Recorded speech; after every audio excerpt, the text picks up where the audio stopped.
उषा का सगा बेटा सुनील और बहू कीर्ति उन्हें उनके सौतेले बेटे के साथ छोड़कर जा रहे होते हैं। बेटा, तेरी जब कमाई बढ़ जाएगी कम से कम तब तो मुझे तू लेने आ जाना। हाँ हाँ माँ, क्यों नहीं। चलो भी, अब कितना लेट कर दिया है, टैक्सी इंतजार कर रही है बाहर। हाँ हाँ चलो। सुनील और कीर्ति चले जाते हैं और उषा उन्हें जाता हुआ देख उदास हो जाती है। तभी वहां निशा आ जाती है। अपनी सास को उदास देख निशा उनके पास जाती है। क्या हुआ मम्मी जी, आप तो बहुत सगा बेटा करती थी। आपके सगे बेटे ने तो आपको छोड़ दिया और चले गए अपनी अलग गृहस्थी बसाने। देख बहू, मेरे बेटे को कुछ भी कहने की जरूरत नहीं है। मुझे यकीन है कि जब उसकी तनख्वाह बढ़ जाएगी तो वो मुझे लेने जरूर आ जाएगा। हाँ, ये भी देख लेंगे कि वो लोग आपको वापस लेने आते हैं या नहीं। तब तक तो आप भी यहीं हो और मैं भी।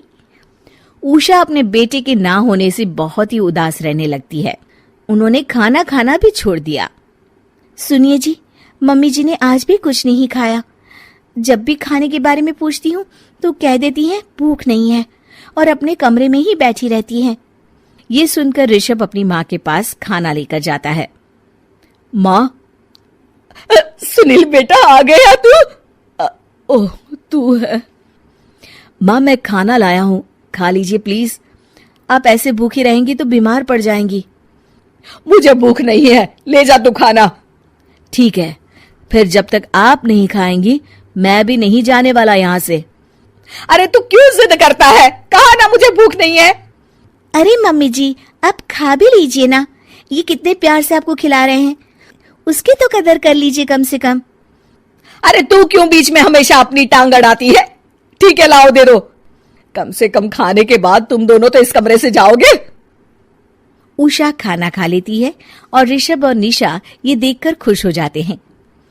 चलो, कम से कम माँ ने खाना तो खा लिया। उषा एक दिन सुनील को फोन मिलाती है। हेलो बेटा सुनील, तू घर मिलने आ जाना बहू को लेकर।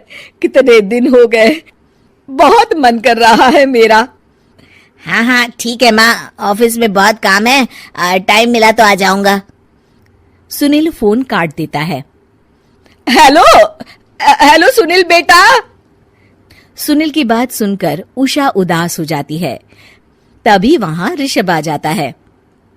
माँ, ये देखो, मैं जलेबी लाया हूं तुम्हारे लिए, तुम्हें बहुत पसंद है ना? उषा जलेबी देखकर बहुत खुश हो जाती है। अरे वाह, जलेबी ला दे। उषा जलेबियां खा रही होती है और ऋषभ अपने कमरे में चला जाता है। देखा मम्मी जी, आपका ये कितना ख्याल रखते हैं, और प्यार सगे और सौतेले से नहीं आका जा सकता। आपको उदास देखकर ये आपके लिए तुरंत जलेबी ले आए, यही तो प्यार होता है। ये कहकर निशा वहां से चली जाती है और उषा सोचने लगती है, शायद तू ठीक कह रही है बहू। उषा देखती है कि ऋषभ उसका बहुत ख्याल रखता है और उसे उसकी गलती का एहसास होने लगता है। एक दिन सुनील और कीर्ति घर पर आते हैं। उषा उन्हें देखकर खुश हो जाती है। और माँ, कैसी हो? अरे बहुत अच्छी हूँ। ऋषभ और बहू मेरा बहुत ख्याल रखते हैं। वैसे मुझे नहीं लगा था कि तू आएगा बहू के साथ। क्यों, ऐसा क्यों लगा आपको माँ? बेटा, फोन पर तूने कहा था कि तुझे बहुत काम है।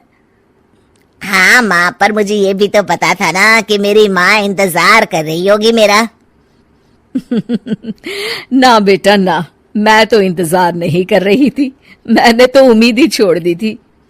सुनील को यह देखकर अजीब लग रहा होता है कि उसकी माँ ऋषभ से अब बहुत अच्छे से बात कर रही होती है और उसके आने की उनको कोई खास खुशी भी नहीं होती है।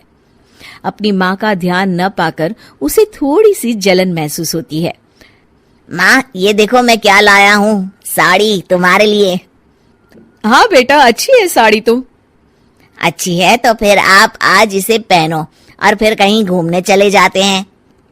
बेटा, ऋषभ ने भी मुझे साड़ी दी थी, आज तो मैं वही पहनूंगी। तेरी दी हुई साड़ी फिर कभी पहन लूंगी। सुनील को अब बहुत ही ज्यादा जलन हो रही होती है। उसे समझ नहीं आता कि अपनी माँ का ध्यान फिर से कैसे वो अपनी तरफ खींचे। रात हो जाती है और उनके जाने का वक्त आ जाता है।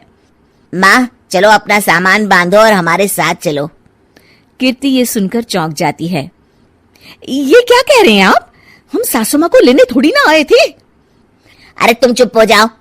माँ चलो जाओ, अपना सामान बांध लो।